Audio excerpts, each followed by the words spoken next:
આજનું મોટિવેશન એક નાનકડી સ્ટોરી સાથે। એક વખત એક નાવિક પોતાની નાવને લઈને દરિયામાં જાય છે। આ દરિયામાં બહુ મોટું તોફાન આવે છે અને આ નાવિકની નાવ ડૂબવા લાગે છે। આ નાવિક જેને ભગવાન ઉપર ખૂબ વિશ્વાસ હોય છે તે ભગવાનને મનોમન પ્રાર્થના કરે છે કે ભગવાન, હું મુસીબતમાં છું, મને બચાવો। એ નાવિકને ભગવાન ઉપર અપાર શ્રદ્ધા હોય છે, માટે તેને વિશ્વાસ છે કે ભગવાન તેને બચાવવા જરૂરથી આવશે।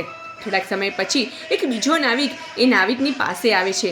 તે આ નાવિકને કહે છે કે તું મારી નાવમાં બેસી જા, હું તને બચાવી લઈશ, આપણે બંને આ દરિયાને પાર કરી લઈશું। ત્યારે જે પહેલો નાવિક હોય છે તે બીજા નાવિકને કહે છે કે મેં મારા ભગવાનને મારી મદદ માટે બોલાવ્યા છે, માટે જ્યારે ભગવાન આવશે ને ત્યારે જ હું તેમની સાથે જઈશ, માટે તું અહીંયાથી જા।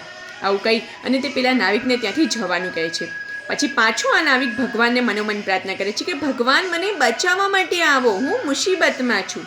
થોડાક સમય પછી બીજી એક નાવ આ નાવિકની નાવની પાસે આવે છે અને એ નાવનો નાવિક આ નાવિકને કહે છે કે ચાલ તું મારી સાથે, હું તને આ દરિયો પાર કરાવી દઉં। ત્યારે આ નાવિક પાછું એવું જ કહે છે કે મેં મારા ભગવાનને મારી મદદ માટે બોલાવે છે ને એ જ્યારે આવશે ને ત્યારે જ હું તેમની સાથે જઈશ। આવું કહીને આ નાવિકને પણ તે ત્યાંથી જવાનું કહે છે। હવે થોડોક સમય પછી તોફાન બહુ વધવા લાગે છે અને આ નાવિકની નાવ હોય છે એ દરિયામાં ડૂબી જાય છે અને નાવિક મૃત્યુ પામે છે।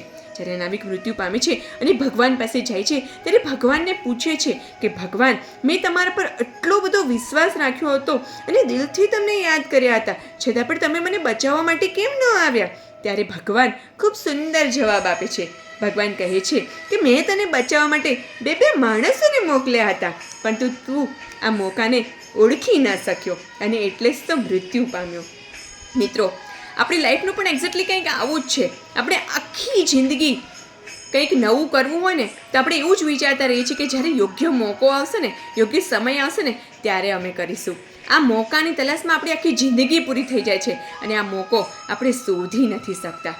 મિત્રો, ભગવાન કંઈ હાથ પકડીને આપણને એ પ્લેટફોર્મ સુધી નથી લઈ જવાના જ્યાં આપણે પહોંચવા માંગીએ છીએ। આપણા ડેસ્ટિનેશન સુધી જવા માટે ભગવાન ઘણા એવા મોકા આપણને આપે છે, ઘણા એવા વ્યક્તિને જરિયો બનાવી અને આપણા સુધી મોકલે છે આપણને આપણા ડેસ્ટિનેશન સુધી પહોંચાડવા માટે, પરંતુ આપણે એ મોકાને ઓળખી નથી શકતા। માટે મિત્રો, ડેસ્ટિનેશન સુધી પહોંચવા માટે ભગવાન હાથ પકડીને આપણને નહીં લઈ જાય, પણ ભગવાન દ્વારા મોકલેલા મોકા અને ભગવાન દ્વારા મોકલેલા માણસને ઓળખી અને આપણે આપણા ડેસ્ટિનેશન સુધી પહોંચીએ। રાધે રાધે।